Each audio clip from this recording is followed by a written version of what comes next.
Welcome to Mission Evolution Radio Show with Gwilda Wiyaka, bringing together today's leading experts to uncover ever-deepening spiritual truths and the latest scientific developments in support of the evolution of humankind. For more information on Mission Evolution Radio with Gwilda Wiyaka, visit www.missionevolution.org. And now, here's the host of Mission Evolution, Miss Gwilda Wiyaka. The pursuit of self-improvement often consumes substantial time and resources, yet the results are frequently uncertain. Might the solution to our quest be as straightforward as self-love and self-acceptance? What exactly is self-love? Mission Evolution Radio TV show is coming to you around the world on the X Zone Broadcast Network, xzbn.net. With us this hour to take a closer look at self-love is Judith Costa. Judith is an unconditional love coach, self-love expert, seminar leader, writer, speaker with a master's degree in analytical psychology and psychotherapy and an MBA.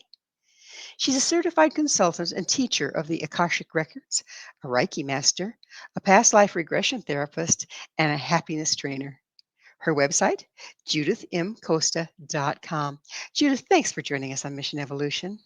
Oh, thank you so much, Gwilda. It's such a pleasure to be here with you today. It's wonderful to have you. So, when did you first recognize the importance of self-love? Really, when my life was not working at all, and I didn't know exactly what was the problem. Usually the problems seem to be outside. It's something that it's not working, maybe your relationship, your marriage, your job, your finances, your health. But as the title of this conversation, maybe the enemy is within. Maybe the lack of self-love is what is creating all these problems in your life. And it was such a discovery. Yeah, it seems so simple. So we're on the same page. What is self-love? Self-love is a very big concept. It includes so many things, but to simplify, let's start by saying that it's becoming your best friend. Usually we treat ourselves very badly. We are mean with ourselves. We tell ourselves things that we wouldn't say to anyone we love. We don't take care of us properly. We judge ourselves so hard. We criticize ourselves constantly. We put ourselves down. Then self-love will be just the opposite. To choose those relationships, those situations in life, those behaviors, those thoughts that help us to become the best version of ourselves. But it's, as I was saying, it's a big concept because not everybody have the same issues regarding self-love. Some people have problems because they are so critical or they judge themselves, but others because just they cannot forgive themselves for their mistakes. Other people have forgotten that having pleasure in life and having pleasurable moments, joy, and do things that you like, it's very important. We have to schedule this in our agendas. And for others, it's just that they have forgotten how to express their voice and their needs.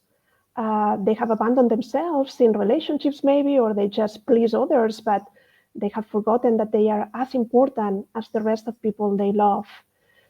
Then it's complicated to just define self-love in a sentence, unless we say, just treat yourself the best way you can, the same way you will treat someone that you really love. Don't do anything to sabotage your efforts and to complicate your life. It seems like we've, kind of been taught to don't be full of yourself, Yeah. be modest, don't be full of yourself. And I think that might play in here. So what's the difference between self-love and self-absorption? Yeah, the problem with self-love is people that, for example, I had my husband, it's a person that is self-centered. It comes in his back. Then he understands this idea of I am important, I'm the center of the universe. But I tend to work with people that like to serve others, like to give love, like to maybe self-sacrifice.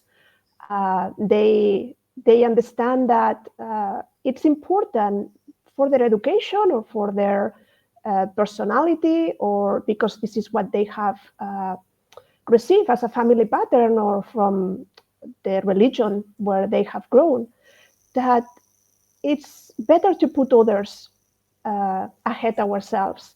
And this in the long term doesn't work.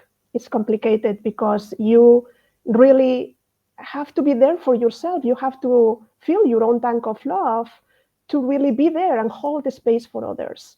Then self-absorption will be, I'm just centering myself. I don't care about the rest. But self-love is what gives you the ability to be there for others fully, completely, be present, and help others. Because you have so much love, you are the source of love, and you can share it with others because you will always create more. It's totally yours. Is there sounds like there needs to be a balance between love of self and love of other. Yeah. If you lean too much one way or the other, you're not living a balanced life. So how do we, that seems like an elusive balance. How do we find that? By practicing, by trying. I learned very well in my relationships how to abandon myself and forget who I was. And it's something that happens. Think that relationships are laboratories where spirit or God or whoever you believe in teaches us how to learn how to love and how to be loved. If you are alone in a mountain, isolated, your relationship with yourself maybe will be perfect. The problem is what happens when you enter in relationship with others. And that's the key. Then in order to balance this, you have to be aware that maybe you lack self-love and build this through self-appreciation, through training your brain, through forgiveness, through all these techniques that we can talk about that will help you improve your life. And the more love you have for yourself, the more love that you have to share with others. Usually what we do is the opposite. I give you all my love because I love you so much. And there is a moment where I don't have love. I don't have anything to give. Then from where I'm giving from a place of lack, and this creates resentment in the long term. It's for the most part, don't we try to find love from someone else? So we try to earn someone else's love to fill that spot Yeah, that should be self-love? yeah, that's exactly true. What happens is that we learn conditional love. As you said, my title is Unconditional Love Coach for this reason, because I help people to understand that love, true love, has to be unconditional. Love for no reason, love no matter what, love because I choose to love, not because I have a reason. But since we are kids, starting with our families and continue with the friendships and the relationships that we establish since we start dating, we tend to have the idea that there is someone that is going to awaken the love within myself. I don't have it unless someone will love me. I'm unlovable, is how many people in the world feel right now. And it's because we don't learn this idea of self-love in the school, not even in our families. Not so many people have conscious parents that can empower their kids and tell them, don't worry, you're okay the way you are, and I will love you no matter what. We receive many messages that if you don't behave this way, I'm not going to love you. Or if you are not a good girl, I'm not going to be there for you. I'm going to get angry with you. And we start changing our original nature just to be accepted, just to be really who other people want. We put a mask because we believe that who we are is not good enough. So the parenting techniques have changed over time. Yes. So it used to be spare the rod to spoil the child. And then when we decided that's, corporal punishment is not the way to go, then people started withholding approval and love to manipulate behavior. Do you think this is at the source of some of the lack of self-love people suffer from? It's much complicated. I cannot give you a short answer because I think that from 0 to 7, we don't have any filter, and any message that an authority figure tells us, even TV is considered an authority figure, we believe it's true. Then that's where the problem starts, that because we cannot filter and we believe that all of these messages of you have to be a good girl, you cannot show your emotions, boys don't cry, and all of this happens, then even if our parents use one of the techniques, the old one or the new one, uh, it's it depends on the kid. There are kids that no matter how much love you give them, it's like if they have a hole in the pocket, wherever you put there, because they have not built this love for themselves. They don't know that it's okay to be themselves. Nobody have told them that they have permission to love themselves. And they started trying to uh, change themselves to get the love they feel they need. And we all want love. We want to belong. This is a normal need we are all are born with. It's paramount. I mean, there's been studies done that when children are just taken care of, but there's no affection, they don't thrive. In fact, I think there was a who was it, King Henry, the something or other, did a test, and he had these children taken away from their parents and raised by caregivers, infants, that did nothing but take care of change their diaper and stick a bottle in their mouth, but didn't hold them, cuddle them, talk to them, coo. And they, 201, I guess, died. It was pretty horrific at the time. So Yep, isn't love something that's just there? Isn't it a matter of tapping into it? correct. It's totally true. Love is an energy and it's abundant and it's always there for you. Love will never abandon. You can always can tap into that. But what we tap is in the lack of love. We remember how we feel because of what happened. We live sometimes in the past. Oh, someone hurt me. But it's just that impossible. Someone can awaken or trigger some dynamic that is already within you. And when you are in this situation, you feel something, but it's an illusion really that someone can really hurt you because you are the one that can change your energy. You have more power than you imagine to really shift and come back to love, come back to the energy that you choose to have. Then, the same way you automatically go to a moment of unhappiness or lack of love, you can use your imagination to come back to a moment where you felt so loved, so fulfilled, so happy about your life, so connected with yourself and the universe. When you feel the love for a pet or for your children, and this will put you in a different state. Then we tend to blame people for our problems in relationships, and we say, "Oh, my heart is broken," or "This happened to me. These people did that," or, but it's not like this. Like love is not the guilty one. Maybe relationships are not successful between humans because we are all learning here how to love and how to be loved. But love, as pure energy that it is, will never hurt you. And if it hurts, it's not love. If it hurts, it's an agenda that you've had that got broken. Yeah, or it's manipulation, or it's someone that it's not capable of love. There are people that don't know. They are at different. We are all at different stages. They don't know how to do this. Well, it's that magic moment, Judith. We're going to have to take a station break. Judith and I will return very shortly, so don't go away. This is Mission Evolution, www.missionevolution.org. Do you love yourself? Are you sure? With us this hour discussing self-love is Judith Costa. Her website, judithmcosta.com. Judith, can we even tell if we love ourselves? I mean, Yeah, we can because self-love brings vitality, health, well-being, brings abundance, brings better relationships. But we can see it when we stop loving ourselves. It's very clear what happens. We tend to sabotage our efforts to improve our lives. We don't want to feel what we are feeling. We tend to kind of disconnect from our feelings. We stop taking care of ourselves. We have behaviors like we don't sleep, or we have addictions, or we have problems of health.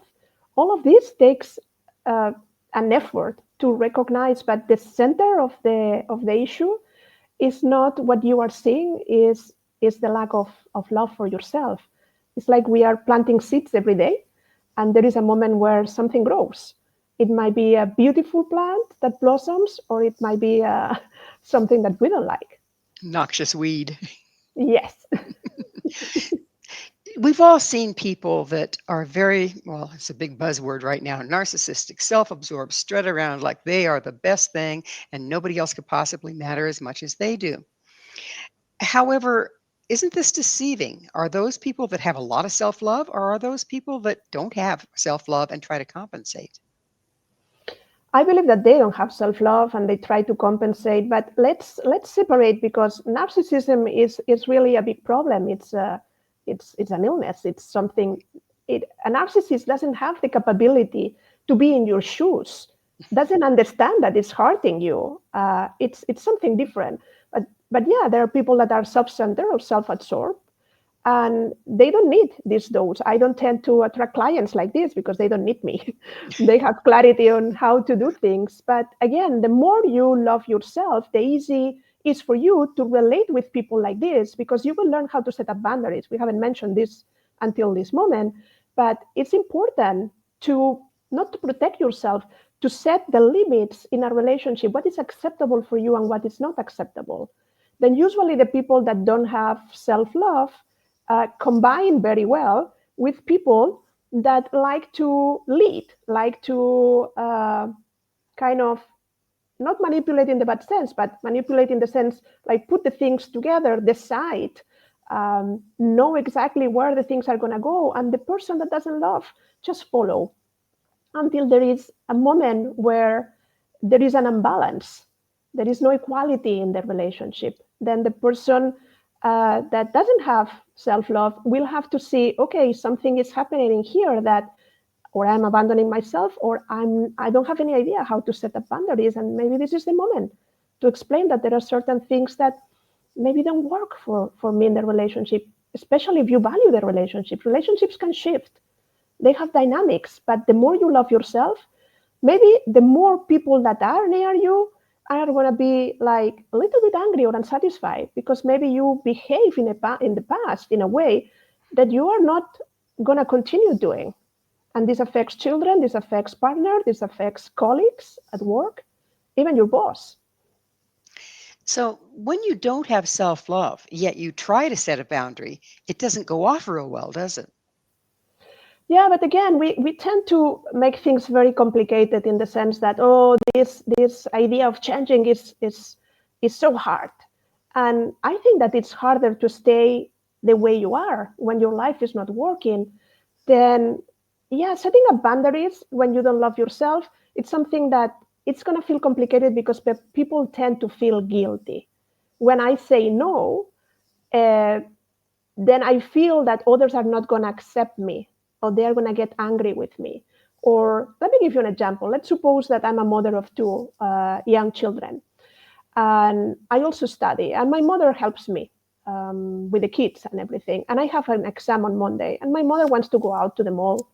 I still have to clean the house. I have to study for my exam. I have plenty of things to do. But because my mom takes care of my kids, I don't want to make her feel disappointed or angry, because what if she says, no, I'm not going to do this for you?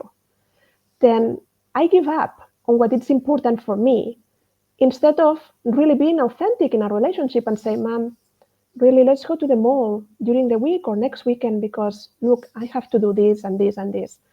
We think that people read minds. Maybe your mom is unaware that you have all of this weight on top of your shoulders, or that you don't feel good, or maybe that you don't like action movies or terror movies when you go to the movie theater.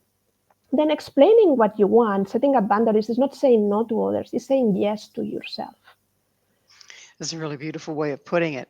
And it seems like when a person doesn't have self-love and they've been in that situation for a long time, and all their relationships around them have built around that format, don't we lose ourselves to the point we don't even know what we want? Yes, it's like in this movie, I don't remember the title, of Julia Roberts, that she doesn't even know how she liked the eggs, and then he has to prepare like scrambled eggs and boiled eggs and all of this to know. Then what you said is real. It's real. There is a moment when we give, and I have conversations with clients about this, we give ourselves so much, so continuously, that we don't even have an idea of what we prefer. And there is a sentence that I tell everyone I work with, that it's, You have to start asking yourself in front of any decision, small or big, what is the best choice for me now? And don't forget the now, because you have to make decisions in the present. And sometimes we make decisions for things that are going to happen so far away. Let's suppose that you have to go to yoga. Then going to yoga is always good because it's good for my mind-body connection. It's good for exercising. It's good because something I do for me. But what if I'm under the weather? If I go on autopilot, I will go to yoga. And maybe what I need that day is to go and rest and lay down in the sofa and do nothing and allow my body to recover. Then when you have this practice, you create the space to stop for a second and at least give yourself the opportunity to think what is important for you. Let's talk about empathy a little bit, because some people are very empathetic. In fact, almost to the point of being reading people so deeply that they know what they want for the other person. And other people lack empathy. I mean, maybe they grew up as an only child and nobody ever gave them the idea that others exist. I don't know what causes it, but what role does empathy play in here? And how difficult is it for the person that's really an empath to separate what they need versus what someone else needs? An empath has to be trained. Being empathic is a gift, but some people don't understand it because they are just bombarded by continuously feeling what others feel.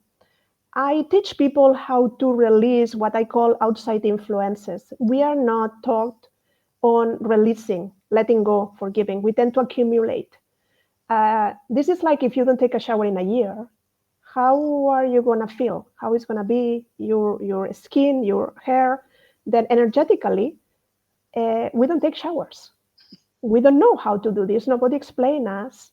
And it's very important to do it. Then an empath tends to, like a sponge, absorb everything that is happening around. But doesn't mean that you have to feel this for a long period of time.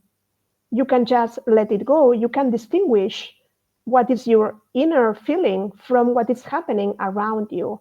And the more you train yourself, the more you are like protected in the light, what you send or release, everything that you don't have to carry because it's not yours, the easier your life become. And then it's really a gift because you can be more in tune with others. You are more compassionate. You understand.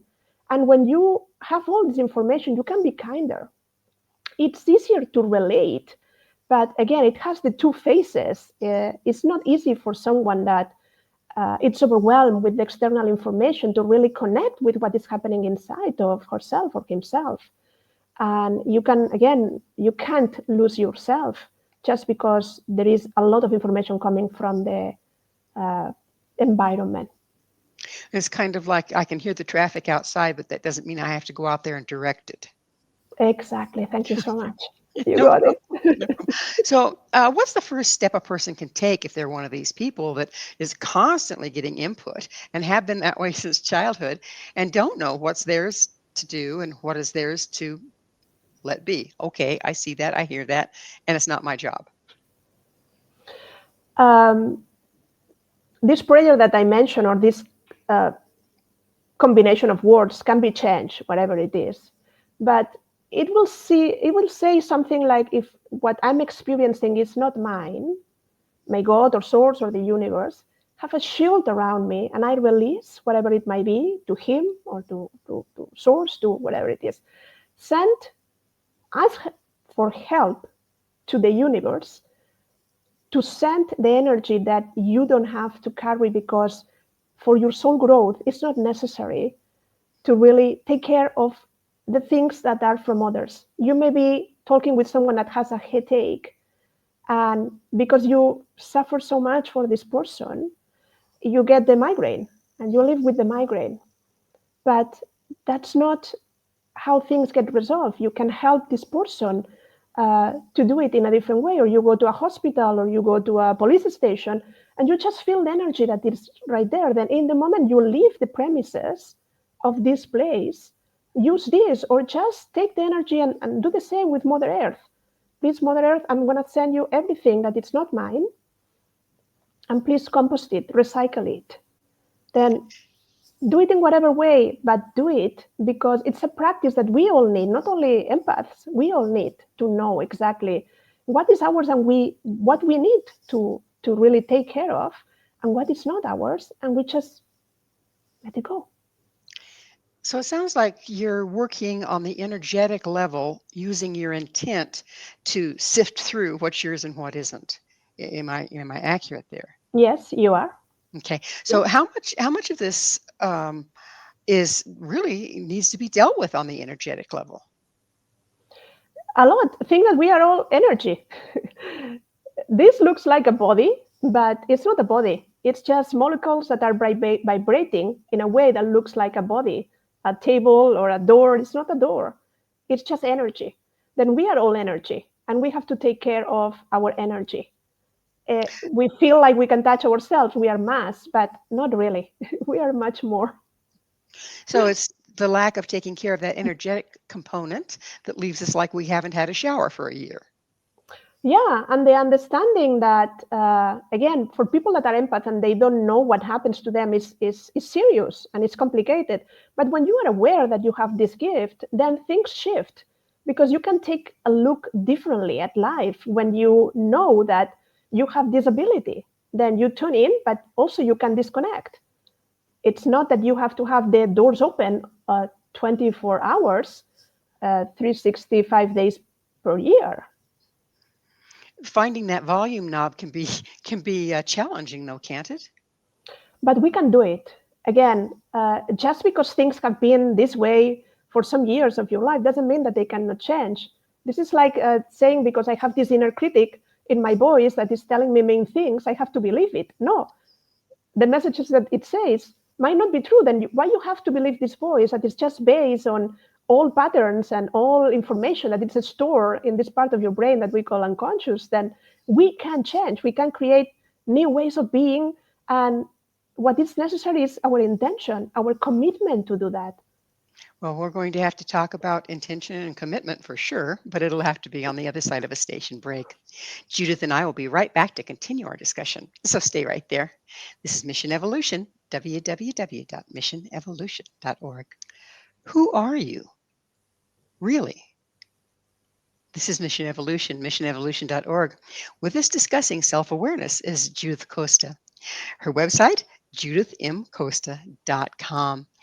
So before we went into the break, Judith, we were talking about intention and managing energy in order to find the volume knob on being an empath. Could you tell us a little bit more about how we manage this intention and what effect it has in the world?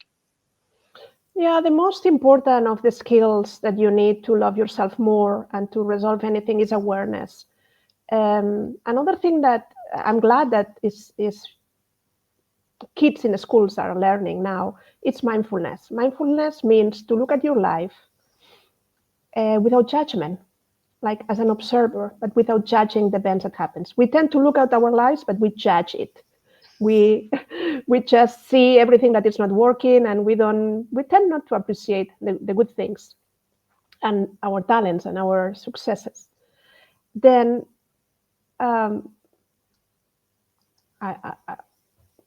don't know where I was going. We lost you. Mindfulness. No, I lost myself. Mindfulness. Then why awareness? It's important because, again, if you are just in a moment where you feel overwhelmed by the energy, what you are feeling, and it's just too much, you can just start telling yourself messages like that. I cannot control this. This is too much. It's overwhelming. I want to leave this place. I cannot deal with that. Then try to soothe you. Try to be kind and understanding with yourself, because the messages that you tell to yourself become reality. If I say this is overwhelming, this immediately is overwhelming. I'm started generating like neurochemicals in my body to feel overwhelmed.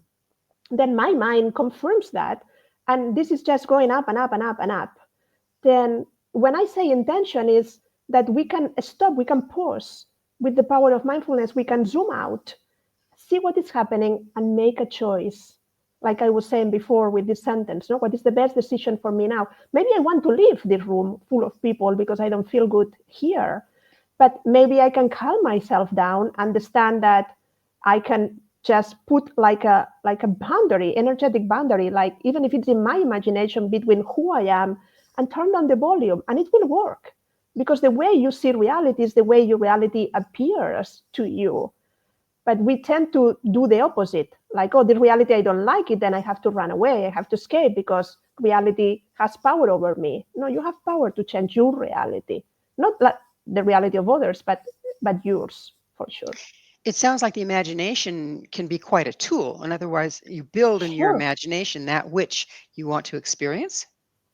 Yeah, it's exactly that. The power of visualization or imagination or the commitment with yourself to take things differently. Then you cannot turn off the volume totally, but you can turn it down. And maybe that will be enough for the moment. How many people that are really have their empathy turned on high um, is because they have PTSD. They've been in situations where they weren't safe, and so they have this skill and they use it to make sure they know exactly what's going on around them. But it's just become a way of operating. They don't even know they're doing it. Yeah, one of the things, and I'm going to start in a different place, and then I'll arrive what you are saying. One of the things that happens when we don't love ourselves is that we have a lot of self-doubt, lack of confidence. Maybe we don't feel worthy. And this is a big problem because what we do is we try to control life to feel safe. It's impossible to control life. You will never be successful. You have to learn how to flow with life and to know that you live in a friendly universe, even though it seems the opposite. But it is that you can be guided, you can be supported, you can be feel safe, even though you don't have everything figured out.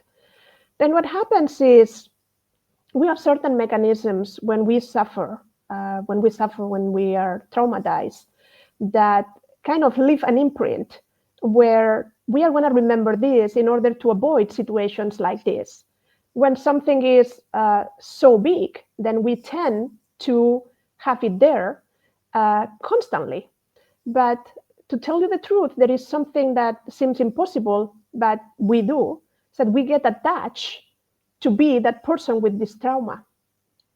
And we don't know how our lives will be if this never happened to us, or if we are able to let go, release, forgive the event, the trauma, or whatever you have experienced, and become a new you. We feel bad, but it's a familiar, safe place. Then one of the things that I teach also is that forgiveness is a superpower. And when I talk about forgiveness, it's not forgiving others, it's also forgive yourself. And why I say this, because when I work with people, I explain them that we have a wrong idea of what forgiveness means. We are taught that you have to forgive because others deserve your forgiveness, or because you are a good person and you need to forgive, or because the religion that you practice says that. But forgiveness is an act of self-love. It's a radical act of self-love. It's what sets you free, and it's what allows you to move forward with your life. Then when you are traumatized because an event happened to you, there must be many things, from rape to being in war. There are things that you need to let go. Because what happens is, like, you don't want, but you are living in the past, in a past that has you hostage. You are in a prison and you need to go out. Then again, your intention and your commitment can do a lot of good to you. It's not that it's easy, and I'm not going to minimize the problem. There are many people really dealing with this, and I understand it's complicated. We are generalizing here and giving a little bit of ideas for everyone, but this is it. There is a wonderful prayer that I use when I work within the Akashic Records, that it's, if there is anyone or anything that has hurt you in the past, knowingly or unknowingly, I forgive and release it. If there is anyone or anything that I have hurt in the past, knowingly or unknowingly, I forgive and release it. If I have hurt myself in the past, knowingly or unknowingly, I forgive and release it. When you say these words with all your intention with everything that you have, all your energy right there, things happen. So you're using the power of intention combined with the power of the spoken word. Beautiful. So And the what? power and the Go ahead. power of the divine or the universe, that is who is doing the releasing at the end. We can only forgive what we give out. The problem is that we tend to get attached to these things that are creating suffering within us. But it's not really us, the ones we do that. What we have to do is, I just don't want to continue being connected to this. I just give it. And then this energy can be recycled. So what part does guilt play in this? Because I kind of see in where if you have done something that you feel bad about, it's pretty easy to make it about the other person, blame them, and hold a grudge, when indeed it's your own guilty conscience that's driving the whole machinery. Yeah, the funny thing about this is, like, people that are not able to forgive someone else, they continue suffering. Maybe the other person is unaware of the suffering that they provoke, or maybe have moved on, and we are still stuck in that moment in time. Then I don't think there is anything so big that cannot be forgiven. And we have examples of mothers that have visited the killer of their children, Mm. and have been there and established a relationship. Then if this woman is able to do that, why we cannot do the same? That would be the toughest thing, I think, right there. I don't Yeah. know. I might not be that big of a person, Judith. Again, we can try. Everything is a practice, but you said something very important. We tend to see that everybody is guilty of something. No, it's the politics, it's the way of the world, it's my boss, it's my partner, it's my. Then what is the connection of everything that is happening in your life? You're always present in there. Then maybe you have something to say about that. And this is not about looking at your life and feeling guilty of everything that you have done or how you have blamed others. The important is that your life starts with every breath you take. Right here, right now, this is a new life for me, just because I have chosen that this is what is going to happen. Then we have the power to release for this. We have the power to start over, to move forward, then learn from what had happened and continue living, because this is a precious gift. You have a life. You are still here. When a person decides to make these changes, and they decide to have it be a new life, our intent is a very strong thing. Does the things that stand between us and what we intend suddenly start to come up in our face to be cleared? Yeah, sometimes. Let me give you an example that comes to my mind. Let's suppose that I'm an alcoholic and I tend to hang out with people that drink a lot. They are my friends and I love them and we had so much fun together. And suddenly I decide that I'm not going to drink anymore. I become sober and I'm still hanging out with the same people. But things are not working very well because I'm not having fun. They are so drunk and I'm not. Then some of the things that they do, I don't really enjoy. And sometimes I say things that, I don't know, they feel judged. The relationship has changed. It's not the same. And there is a moment where I stop going out with them. And it's not that I don't love them. The problem is that I have changed, then my life have also changed. Then when we uh, make changes, it's not that what was wrong shows up in our life. It's that we have to make different choices.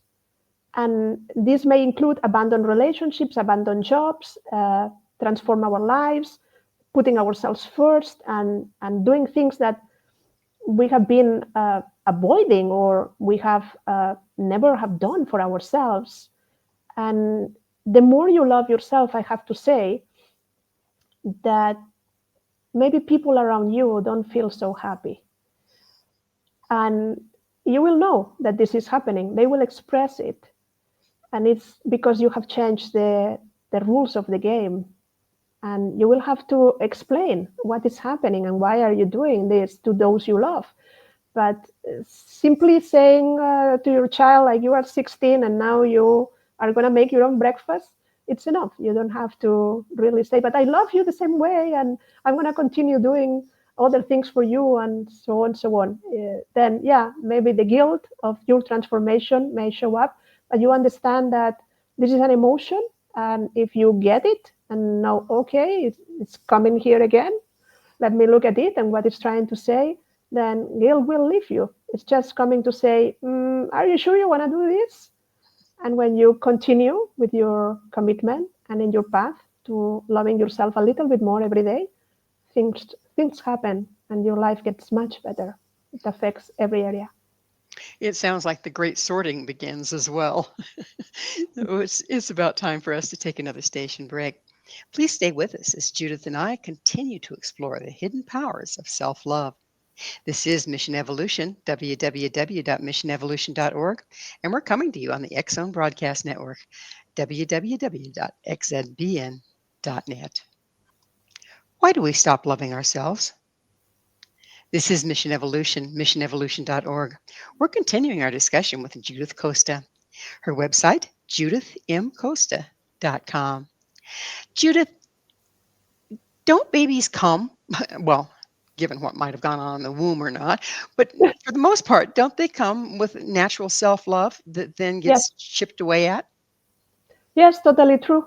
Yeah, a small child feels that it's the center of the universe and doesn't have any idea of, no, I'm not going to love myself because I'm not tall enough, or I'm not thin enough, or it's what this process of education and socialization and all of this that I have been explaining, what happens from 0 to 7, that we start taking messages that makes us feel that we have to earn love, that we are not good enough, that if we don't, if we are not the way our parents or other people we like grandparents or teachers or mentors, if we are not the way they want us to be, we lose their love, and then we think that we have to change to gain love, to be loved, to be accepted, to fit in, to belong to the group.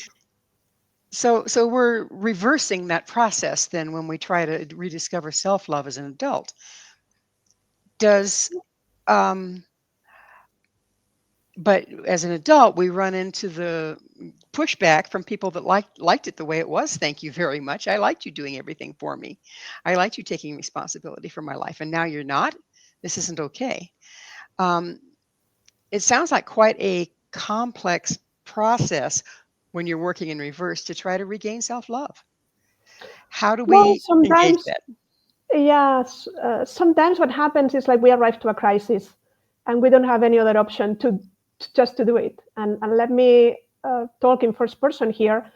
When I was diagnosed in 2016 with thyroid cancer, I was already teaching self-love, and I thought that I had a good level of self-love. I mean, I learned a lot since all these problems when I was younger, that I discovered self-love and I started building a different life.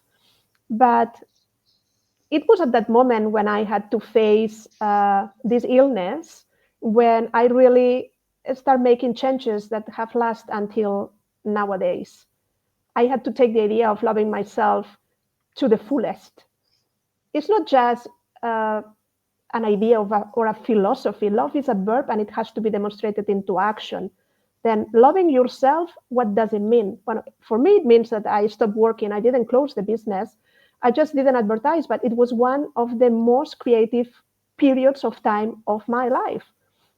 I rested every time I wanted. I spent the money that I had in alternative healing and medicine, and I took a break before going through surgery. I'm not recommending anyone, disclaimer, to do this, but for me it was important to understand what this illness was trying to tell me, what was the reason why I end up having this.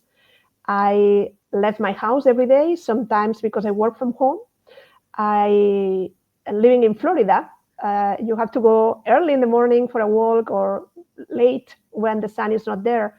And I keep saying, I'll do it later, I'll do it tomorrow, I'll do it tomorrow. And maybe I have been 2 or 3 days in the house without going out because I had so much work. Then now I do it first thing in the morning. Everything that is important is scheduled first thing in the morning. I meditate when I wake up. I work with my dreams. I do qigong. I learn many different techniques, many things of healing. I change the way I ate, and so on, so on. I can continue explaining, but I put myself as a priority. Then don't wait until you lose your job or you lose your husband or you enter in a crisis or you feel so unfulfilled that you don't know what is going on in your life. Love yourself a little bit more every day. This is a process. Is it possible to love the unlovable parts of yourself? Is it possible to forgive, to move on, to release, to be there for you, to really build a life with joy and love? How much do you think that okay, let me back up a little bit. So love is there. Okay. It's a matter of our ability to receive it. And if we feel that we aren't worthy of it, we put up blocks. And when we put up blocks, it blocks energy. And when we block energy, we get sick. Okay.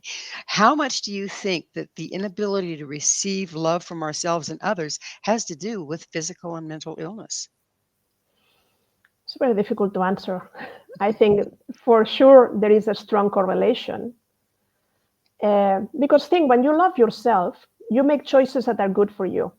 Not only the typical self-care, no, sleeping, eating, and drinking enough water, and all of this. It goes further. Nowadays, a lot of people talk about this, but there is an emotional component behind every illness. It's not by chance that someone has problems in the head and someone has problems in the knee or in the heart. Then for sure there is a strong correlation because it makes total sense that it's this way. But again, the problem with love is that because of relationships have not worked in the past, we tend to make love guilty of it. And we disconnect from love. And love is what will save you. Love is what will give you the energy to come back into the field and to love again. Love is your power. It's not your enemy. And then relationships can break your heart. And that's the reason why we sometimes, many of us, put like an invisible wall that it seems to protect us. But what happens is like doesn't allow love to come in, but also doesn't allow love to go out. And love, through love, it's a flow. It has to be given and it has to be received. For a lot of people, it's so easy to give, but they are not ready to receive it. Then it's not love. Maybe it's something else, but it cannot be called love. So love can break your heart, they say, but actually love is the mender of the heart, is it not? Exactly. Like someone's behavior can be inappropriate or you can feel unloved. But again, when you look at yourself with kindness and compassion, with understanding that you are suffering, you don't have the need anymore to blame others for your pain. You can find the resources within yourself to help with the pain that you are suffering and to find the ways to release it. The problem is that we tend to feel that it's easier to make someone like the guilty one, and then I don't have to change. I don't have to take responsibility for my life because it's your fault. It's your fault, not mine. Then you have to change your behavior. And I remember when I was young, I married young, and it was totally unfair. But I put all the stress on top of my husband for him to make me happy. I thought that he was the responsible for making me happy, and that's totally unfair. I am the one that has to find happiness within and then share it with my partner, and not the opposite.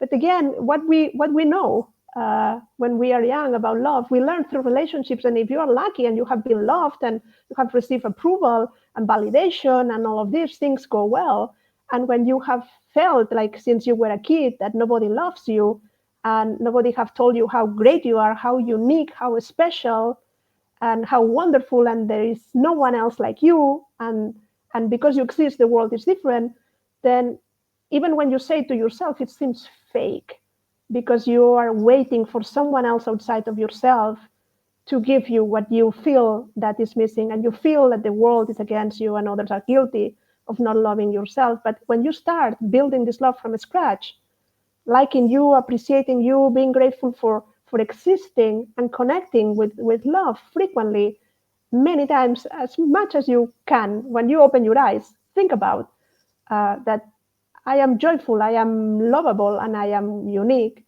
then is when you stop waiting for others to give you the love.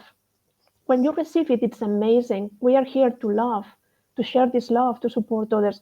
But when you don't receive it, you are not devastated because you understand that you are the source of this love. You always will have it. So being able to open to the flow versus try to get it out of somebody else or dump it on somebody else. Let's talk a little bit about unconditional love. What is that?